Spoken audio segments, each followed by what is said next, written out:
liberator, but you can't murder liberation. You can murder revolutionary, but you can't murder revolution. And you can murder a freedom fighter, but you can't murder freedom.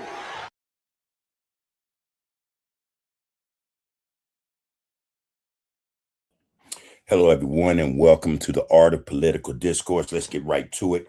Cuba is in the news. In fact, Cuba has actually already been in the news for the last couple of weeks, mainly because of the Trump administration's new policy called the DONROE Doctrine. This doctrine basically sets out a certain policy for the United States that it will control everything in the Western Hemisphere. And when you talk about control of the Western Hemisphere, you're talking mainly about those resources that are in the Western Hemisphere. Also, the United States has committed a blockade, or has begun to start a blockade against Cuba, not allowing fuel into the country for the survival of the Cuban people. Mainly, if you're going to what Trump and his administration is describing Cuba as a communist state, and you want to do away with that, I think that you would go after the communist government and not the people. But it's a tactic that the United States and others use when they want to overthrow or change the regime of another country. They send in infiltrators, agitators, saboteurs into the country, and they get the people riled up, about what's not right about the economy or how poor they are, things of that nature. And they create this commotion. I think, or we think, that that is the case. However, it is probably harder to infiltrate the country, Cuba, with so-called spies or, agitators or saboteurs, because I think Cuba is a little more tightly knit than most countries. It's an island country that's been fighting for not only independence and sovereignty, but just the hegemony of the United States government. The U.S. has always wanted into Cuba for whatever reason. This goes back to the 1940s at the very least. There was an issue with Cuba, United States, and Russia back in, I think it was the 60s, the Cuban Missile Crisis. I think it was 1962. And from that, there was the incident, the Bay of Pigs, where United States sent in Cuban trained expatriate, Cuban trained, American trained Cubans back into Cuba to overthrow the Castro regime. That didn't work out well either. So in the minds of quite a few American presidential administrations, Cuba has been a thorn in the side of the United States, because they have not succumbed or bent the knee to the U.S. as of yet. So recently, the United States did initiate a blockade that, again, prevented from Cuba receiving those necessary, the necessities that any government would need to take care of its people or to keep the government functioning. The infrastructure is affected as a result of all this. However, there are countries all over the world that are coming to the aid of Cuba. Canada is one, which is very surprising, because Canada is an ally of the United States. However, with everything that is going on and has been going on with the United States saying that we're going to come get Canada, as well as a few other countries, Canada is showing that, we're not just going to go along with this. In fact, we're going to defy mostly everything you do. So Canada, in its own way, is defying the U.S.'s blockade of Canada by sending fuel for that country and its people to continue to exist or, sustain itself. America isn't happy with that, no doubt about that. But along with Canada, Canada's support for the Cuban people, not necessarily the Cuban government, but the Cuban people, Russia has also sent out aid of fuel to help the infrastructure of Cuba, and in order to make sure it does not collapse, because we think that this is the objective of the U.S. government, to have that country collapse. And you do that by restricting resources or cutting off resources that will help this country to thrive or continue to exist. That being said, also, in the news concerning Cuba, there were 10 people on a boat rented out of Florida.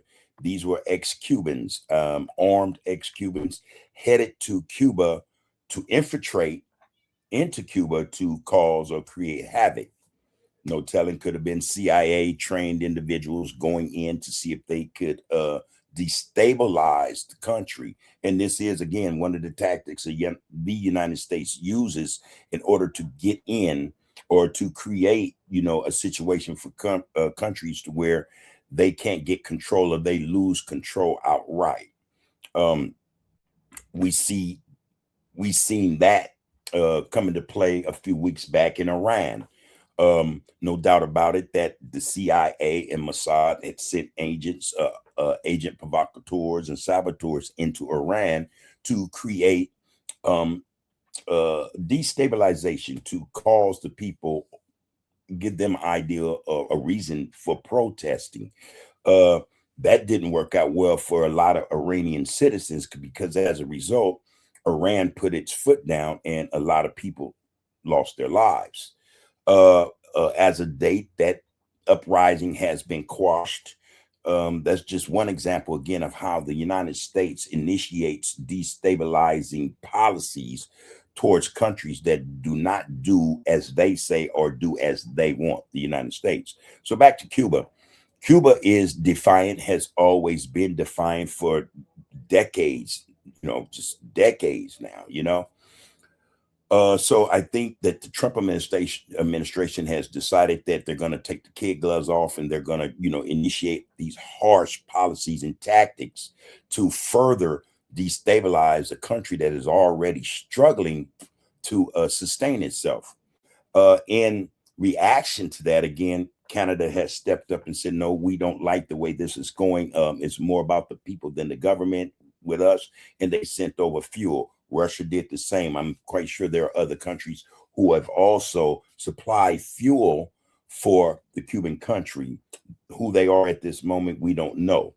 But to help us with this issue, to give it context, I have a clip I want to share with everyone. But before I do, I'd like to ask that you like, share, comment, follow, and subscribe to this channel, The Art of Political Discourse. Your support and viewership will be greatly appreciated in that we could continue to bring informative and educational content to the masses. Okay, let's get right to it. But to give, again, context on this issue, February 25th, 2026, Cuban authorities unalived 4 people and injured 6 others on a Florida registered speedboat that violated territorial waters near Villa Clara, near the Villa Clara province.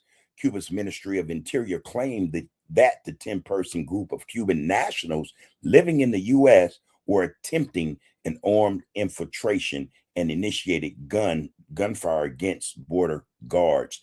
That's give you a little context of what took place. But we're going to add to that a clip. And this clip is courtesy of Democracy Now! So let's get into this and let's see what they're going to add to this content. 4 Cuban exiles were killed Wednesday in a shootout between Cuban border troops and a Florida-registered speedboat carrying 10 Cuban exiles. According to the Cuban government, the men on the speedboat opened fire when Cuban border troops approached the boat for an inspection off the northeast coast of Cuba. The Cuban troops then fired back, killing 4 of the 6 men. 6 others were injured and are now being held in Cuba. The Cuban government says the men were attempting to carry out, quote, an infiltration with terrorist ends, unquote. Now, you want to think about that, at least you should. What prompted these 10 individuals to think that they were going to go inside of Cuba, infiltrate Cuba for whatever reason without being detected? Again, a lot are considering that maybe this is the work of the CIA on a low level. It is reminiscent of the Bay of Pigs, where they sent the CIA ex-Cuban Cuban exiles back into Cuba to attempt to destabilize the country and overthrow Fidel Castro. This is just more of the same on a lower scale, I'm pretty sure, without any air support, from their handlers. Let's put it like that. Just 10 guys on a speedboat with arms, thinking they're going to infiltrate into the Cuban countryside. Bad mistake. Bad mistake. Cuban media reports the men were carrying weapons, Molotov cocktails, bulletproof jackets, and camouflage gear. Cuban Foreign Minister Bruno Rodriguez said, quote, Cuba has had to face numerous terrorist and aggressive infiltrations from the United States since 1959 with a high cost in lives, injuries, and material damage. A rigorous investigation is being carried out to clarify the facts, he said. On Wednesday, U.S. Secretary of State Marco Rubio said the U.S. will investigate what happened. Suffice it to say, it is highly unusual to see shootouts in open sea like that. It's not something that happens every day. It's something, frankly, that hasn't happened with Cuba in a very long time. But we're going to find out. We're not going to base our conclusions on what they've told us. Marco. So that's more like Marco Rubio saying we're going to investigate ourselves, because again, chances are those individuals did not head to Cuba without being sanctioned to or advised how to try to get into or infiltrate Cuban, not just the waters, but the coastline. Marco Rubio and this administration are some real shady players, to say the least.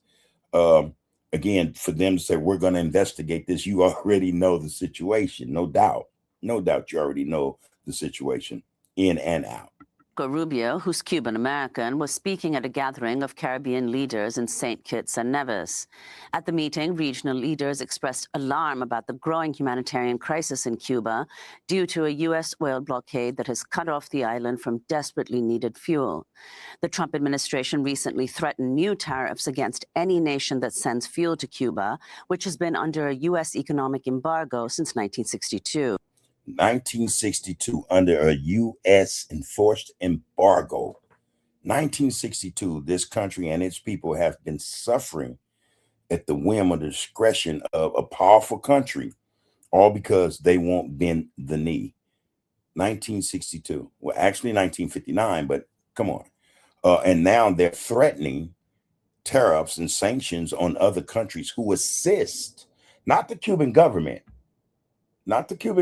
mind you, but the people of Cuba through this, this ordeal, and it has to be traumatic. You have children over there. There's no fuel. That means there's no heat, no lights, things of that nature. And the United States are saying anybody who helps Cuba, didn't say the regime, but Cuba will be punished. Some bad actors. The U.S. has been ratcheting up pressure on Cuba since early January, when U.S. forces attacked Venezuela and abducted Venezuelan President Nicolas Maduro and his wife, Celia Flores. On Wednesday, the Treasury Department announced it would partially ease the blockade and allow Cuba's private sector to import Venezuelan oil, but restrictions remain on the Cuban government. The U.S. move is widely seen as another attempt by the Trump administration to weaken the Cuban government. We go now to Medea Benjamin, co-founder of Code Pink. She was in Cuba 2 weeks ago providing humanitarian aid. She was also just in Venezuela. Code Pink, the Progressive International, and other organizations are planning to launch a land, sea, and air humanitarian solidarity mission to Cuba in late March. So if you can deal with this breaking news, the 10 Cuban men, apparently, in a speedboat headed to Cuba, explain what you understand happened. At this point, 4 are now dead, 6 have been taken by Cuba. Before she gets into that, I have to say again, what we have to keep in mind and consider, especially in terms of what the United States' real objective is the DONROE doctrine. It's a spinoff or a revision of the Monroe Doctrine, and that called for the United States being the sole dominating force or power in the Western Hemisphere. So that would include Cuba, Venezuela, all the Caribbean islands, and others. This is America's objective, is to take control, to have all these countries, island nations as well, bend the knee to their whatever their agenda is. And for those who don't, harsh lessons are being learned or examples are being made of these individuals. There's more to this, a lot more, including Mexico and South American states are also within the crosshairs of the United States' new policy, the DONROE doctrine. All right, consider that. I understand that a boat that was carrying weapons and people who were going to infiltrate Cuban waters and somehow escape the U.S. Coast Guard because they're not allowed to even go. Again, somehow escaped the U.S. Coast Guard. And you have to know that the U.S. Coast Guard is an area as well as Navy patrols. This is why all this started with Venezuela. They were killing or unaliving individuals, allegedly narco traffickers in the waters off Venezuela, the Navy. So just to think that, just to assume or say that they got over to Cuba without being detected by the National Guard or the United States Navy, man, it's telling, to say the least. They have a hand in this. To Cuba, managed to get within 1 mile of Cuba's northern province of Santa Clara, and that they were approached by a Cuban Coast Guard that wanted their identification. The U.S. boat opened fire, and in the shootout, there were 4 Cubans living in the United States who were killed and 6 were wounded. I should say that when the U.S. blows up boats in the Caribbean, when there are people in those boats that weren't killed, it goes back to kill them all. Instead, Cuba took the 6 to a hospital for treatment. Big difference, right? And she's absolutely correct about how America goes about dealing with what they call or what they labeled as narco traffickers. These were regular people fishing, killed everybody on the boat. And more than one boat, these incidents occurred. There's a difference, though, in how people treat people, how human beings treat others. Cuba is that example. So rather than kill everybody on the boat, they did not. 6 survived. They took them into custody and gave them medical treatment, hospitalization, or whatever to, make sure that they survived the incident. America does things totally different. That's the difference. I also want to say that the brother of one of those murders said, it was quoted in the AP story today, that his brother had fallen into a diabolical and obsessive quest to change the U.S. government, the Cuban government, a diabolical and obsessive quest. And I think that characterizes U.S. policy for the last 60 plus years. Mm-hmm. So Medea, could you say a little bit more? What is known about these 10, the 4 killed, the 6 detained? Were they all Cuban nationals, any of them American citizens? They were all Cuban nationals living in the U.S. in Florida. 2 of them were on a Cuban wanted list for prior criminal activities, attempts at terrorism. And we're learning as the time goes by about the others of them.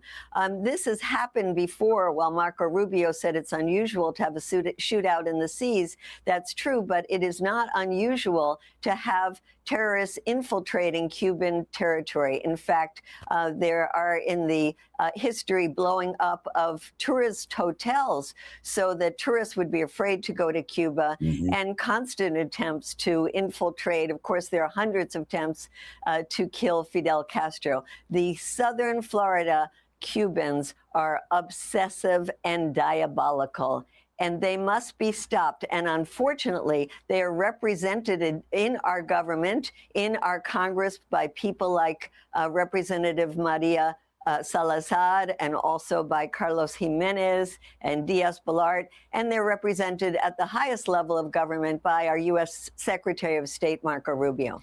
Well, let's go to Secretary of State Marco Rubio, who is, as we mentioned earlier, Cuban-American, speaking on Wednesday. What the Cuban people should know is this, that if they are hungry and they are suffering, it's not because we're not prepared to help them. We are. It's that the people standing in the way of us helping them It's their Communist Party. That's who's standing in the way. If they move out of the way, we're more than happy to work with individual Cubans so they can have an opportunity to feed their families. What does he mean by move out of the way? Is he saying or suggesting that the Cuban government should disavow their political beliefs, or how they see they should run and build, their country and provide for their people?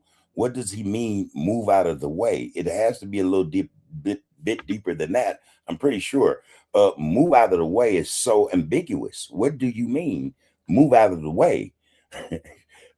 For what? So that democracy or the United States and certain corporations in the United States can make its way back into Cuba to make money? Move out of the way of what? Making money? Yeah. This government is something else. And build their economy. But we are not the impediment. They are. So, Medea, that is Marco. And again, that is such a lie. How are you not the impediment? If you're doing a blockade right now on the fuel for a country that sorely needs it, then you are impeding this country's progress or its well-being. You are the impediment.